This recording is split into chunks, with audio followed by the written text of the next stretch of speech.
Nous vous en parlions dans notre dernière émission. Stéphane Beaujean, alors directeur artistique du Festival d'Angoulême, a rejoint les rangs des éditions Dupuis. C'est donc l'occasion pour le FIBD de mettre en place une nouvelle direction artistique, collégiale cette fois, pour son édition 2021, avec Sonia Deschamps, Frédéric Felder et Stéphane Ferrand.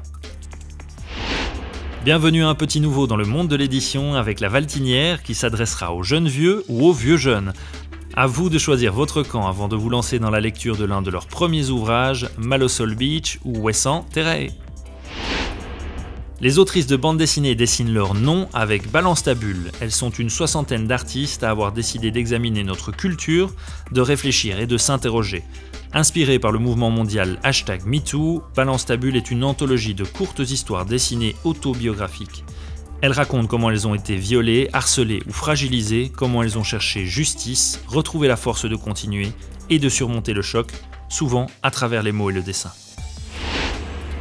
On prend la direction de la Bretagne et du Fonds pour la culture Hélène et Édouard Leclerc qui ouvrent ses portes à l'artiste Enki Bilal pour une superbe exposition qui vous emmènera à la découverte de son univers, à la croisée des arts, des cultures, des temps et des sociétés, réelles ou fictionnées.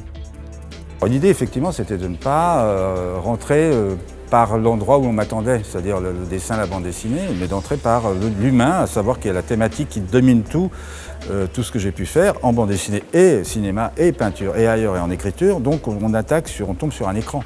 Et donc ça aussi, c'est un signal. Voilà, vous allez être, moi, en tout cas c'est mon espoir, surpris, désarçonné peut-être. Une exposition à découvrir à Landerneau jusqu'au 4 janvier 2021.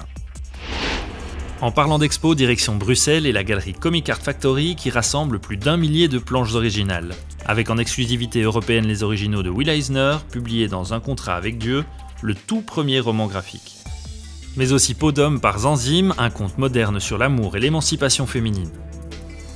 Et si vous aimez les séries TV et les mangas, direction le Cosmos en compagnie d'Albator, le capitaine corsaire pour la trilogie de Jérôme Alquier.